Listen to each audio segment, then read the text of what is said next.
I'm Janice Fiamengo at the University of Ottawa. My theme today is Feminist Rot at Ryerson University in Toronto.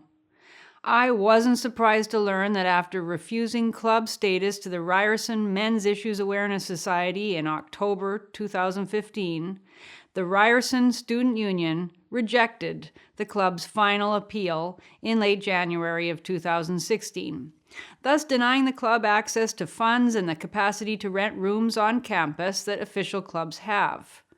In response to the club's defeat, Alison Rogers, co-founder of the Ryerson Feminist Collective, which had launched a petition and a campaign opposing the group, was reportedly, quote, relieved. And she commended what she called, quote, a really good decision for women on campus. Well, I doubt it was felt to be a good decision for the women who are part of the Men's Issues Awareness Society, or for women like me, obviously, who advocate for men's rights to form such societies. But I guess it was good for Alison and for anyone who enjoys seeing men's groups given a hard time. So bully for them. The Ryerson Student Union has not offered an explanation to club president Kevin Arriola, but I think we can make a pretty good guess what would be said. There's a standard script in this oft-repeated drama that goes something like this. A men's group tries to form on a university campus, and feminist students immediately launch a protest, alleging the group will make the campus unsafe because it supposedly promotes violence against women. No evidence provided, just assertions of women's fear. The student union then informs the group that it's concerned by the group's connections with so-called hate groups, a designation they create out of thin air. The union also worries about the group's inability to guarantee that its meetings will not turn into hate gatherings, and by its failure to embrace feminist ideas about male power and diverse forms of oppression. In response, club organizers attempt to defend their group by pointing to the diversity of their membership and their declared commitment to equality. The fact that the Men's Issues Society wants to focus on such matters as men's depression, suicide, homelessness, and inequitable treatment under the law, all fully documented problems, well, that's no help to them. In fact, they have to argue for the legitimacy of a male-centered approach to those issues before a board of governors, at least one of whom in the Ryerson case is on record as stating that feminist groups already deal more than adequately with the problems of men. It's a pretty good game the feminists play, convincing themselves and their friends that they should have the power to ban a men's group while still getting to claim that they're the innocent, powerless victims, effectively silencing male and female voices while making the claim with a straight face that it's men's groups that, quote, attempt to silence others. The feminists, both on and off the union board, who oppose the men's club are never asked to prove their commitment to equality. And of course, they don't have a commitment to equality or even any shame, it seems, in organizing against a group of their fellow students who want to prevent men from killing themselves. If their arguments were used against any other group on campus, they'd be widely condemned for their blatant bigotry. But such is the sanctioned misandry of the intersectional feminist world that these people feel confident bringing forward a mishmash of made-up allegations, fantastical scenarios, and theoretical gobbledygook. Alison Rogers of Ryerson's Feminist Collective claimed that the Ryerson's men's group's affiliation with the Canadian Association for Equality, which is a registered charity, somehow made women afraid to come onto campus, which, if true, is sad, certainly, but not a rational basis for opposing the club. Taking another angle, Carolyn Myers, the equity correspondent for the student union, expressed concern that the group's discussions might harm someone who heard them. This is what she said. When there are women who are attending these spaces because they want to see what's being talked about, how will you ensure that there are no voices that are targeting or oppressing anyone else? Well, it's true, there is no way to ensure that someone won't feel oppressed by a challenging idea. And it's incredible that anyone involved with a university could make such a statement and be taken half seriously. Both Alison Rogers and Rabia Idris, the student union's vice president equity, trotted out some nearly incomprehensible jargon about the men's group's philosophical framework. The vice president equity, for example, declared that the club's egalitarianism failed to meet the student union's intersectionality mandate, explaining that, quote, you cannot be egalitarian and intersectional at the same time, because to be intersectional, you've got to have more of an equity focus where you kind of look at a person's specific need rather than giving the same thing to everyone else. Ouch. Rogers made a similar, if somewhat less garbled, observation, noting that, quote, if you're operating from an egalitarian framework, there's no way you're acknowledging privilege. Well, here's the heart of the matter, the refusal of this men's group to think correctly on the central feminist tenet of male privilege. The arguments are ludicrous, because there is no reasonable argument for why a group of students wanting to address what has been called the silent epidemic of male suicide is just one example, why that group shouldn't be allowed. And it is despicable that there are students on the Ryerson campus who would organize against such a club and that the student union would cater to their ugly prejudice. Aside from the complete irrationality and crudeness of their arguments, I am struck by the arrogance of these women who nominate themselves experts in male experience, telling men what they can and cannot feel or know about being male.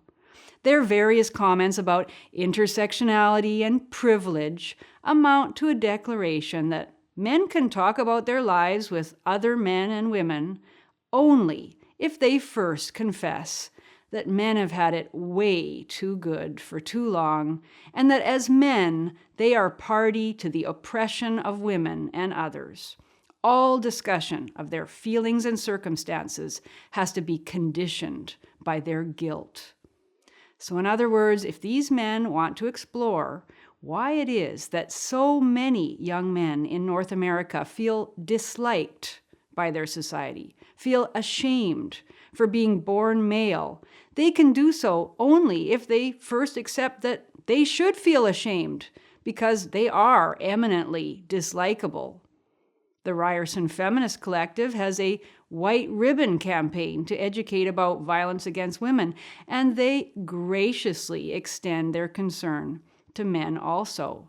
Alison Rogers explains on her blog, as part of her discussion of why the Men's Issues Awareness Society doesn't deserve club status, quote, the White Ribbon Campaign does an excellent job talking about men's issues. It's done within a framework that recognizes the privilege of being a man and that harmful ideas of manhood can lead to violence against women.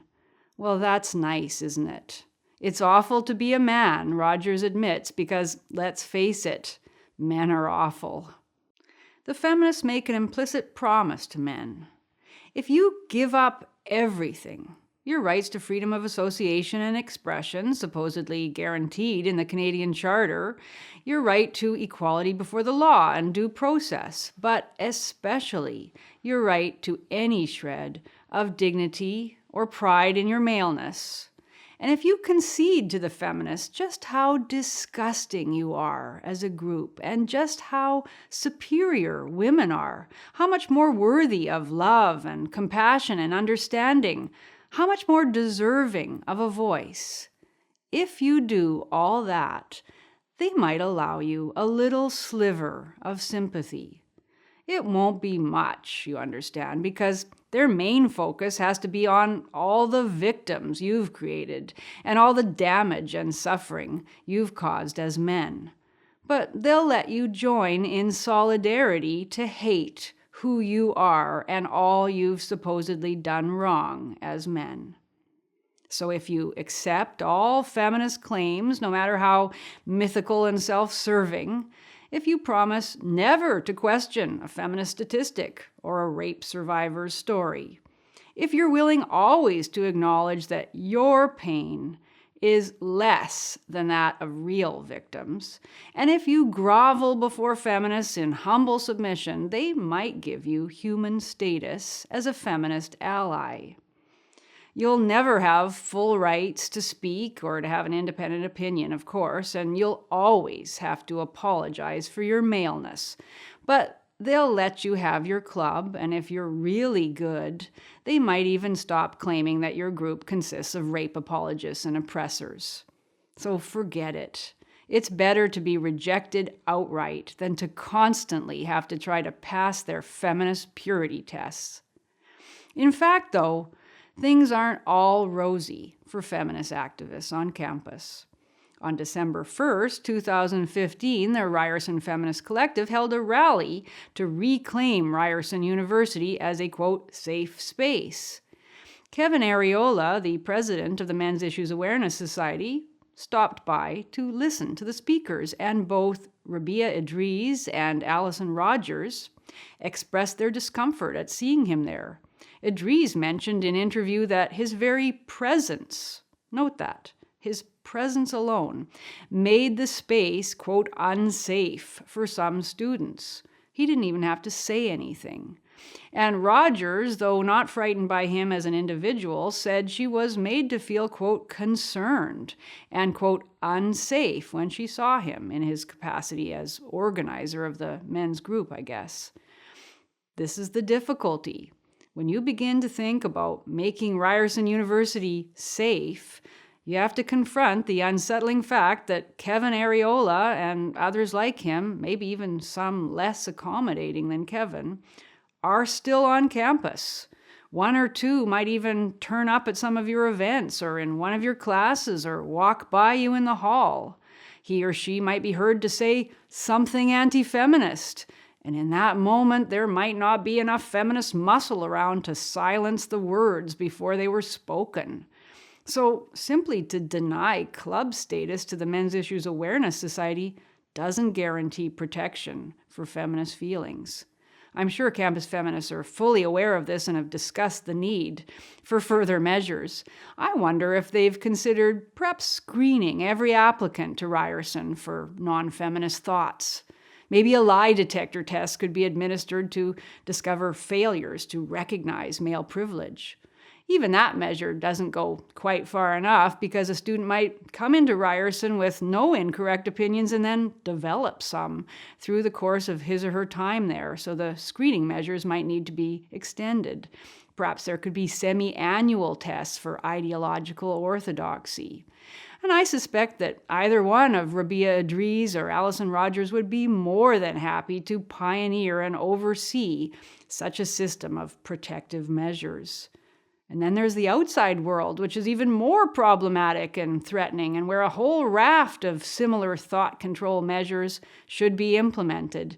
I have a feeling that such people are just getting started in making the world safe for feminist feelings, one safe space at a time. They may want to work on their language skills a bit, though, first. Just saying.